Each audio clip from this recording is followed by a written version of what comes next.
Hello friends, welcome to খেল দুনিয়া। আজকের ব্যাঙ্গালোরের সাথে জামশেদপুরের খেলা ছিল এবং এই ম্যাচটা ছিল মোহনবাগানের জন্য অত্যন্ত গুরুত্বপূর্ণ, কারণ শিল্ড জেতার লড়াইয়ে এই ম্যাচটা মোহনবাগানের অনেকটাই ভাগ্য নির্ধারণ করবে যে মোহনবাগানের কত পয়েন্ট পেতে হবে। কারণ মোহনবাগানের সাথে এই মুহূর্তে দুটো দলই টক্করে ছিল, একটা হচ্ছে জামশেদপুর এবং একটা হচ্ছে এফসি গোয়া। তো এফসি গোয়া আগের দিন জিতে গেছে, 3 পয়েন্ট পেয়ে গেছে ঠিকই, তবে আজকে জামশেদপুরের খেলায় কিন্তু বেঙ্গালুরু এফসির বিরুদ্ধে 3-0 গোলের ব্যবধানে হেরে গেল জামশেদপুর। তো এর ফলে কি হলো? এর ফলে যেটা হলো যে এতদিন মোহনবাগানের ম্যাজিক ফিগার ছিল 52 পয়েন্ট, অর্থাৎ সর্বোচ্চ 52 পয়েন্ট অব্দি জামশেদপুর যেতে পারত। তো মোহনবাগান ওই পয়েন্টটা ছুঁতে পারলেই মোহনবাগান চ্যাম্পিয়ন হয়ে যেত। আজকের ম্যাচটা হেরে যাওয়ার ফলে জামশেদপুর কিন্তু এখন ম্যাক্সিমাম 49 পয়েন্টসে যেতে পারবে।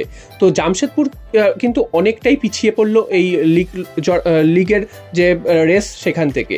আর অন্যদিকে রয়েছে গোয়া। তো গোয়া এখনো অবধি সর্বোচ্চ 51 পয়েন্টে যেতে পারে।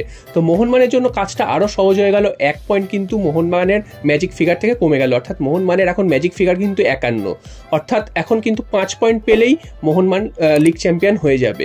তো গোয়ার সাথেও এখনও খেলা রয়েছে মুম্বাইয়ের, তো সেই ম্যাচটা খুবই গুরুত্বপূর্ণ হতে চলেছে, সেটা আগামী 13 তারিখ হবে। সেই ম্যাচেও কিন্তু যদি গোয়া কোনোভাবে পয়েন্ট নষ্ট করে সেক্ষেত্রে তো মোহনবাগানের সোনায় সোহাগা, কারণ কেরালা ব্লাস্টার্স ম্যাচটা যদি মোহনবাগান সেই দিন পরের দিন জিতে যেতে পারে সেক্ষেত্রে মোহনবাগান কিন্তু চ্যাম্পিয়ন হয়ে যাবে।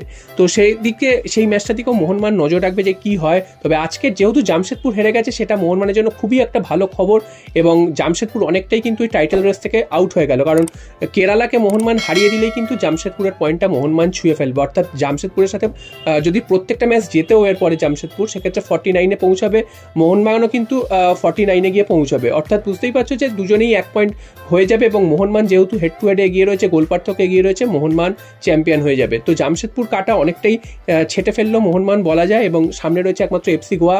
তো সেই গোয়ার সাথেও ম্যাচ রয়েছে মুম্বাই, যেটা কিন্তু অত্যন্ত কঠিন ম্যাচ গোয়ার জন্য এবং অত্যন্ত গুরুত্বপূর্ণ ম্যাচ মোহনবাগানের জন্য।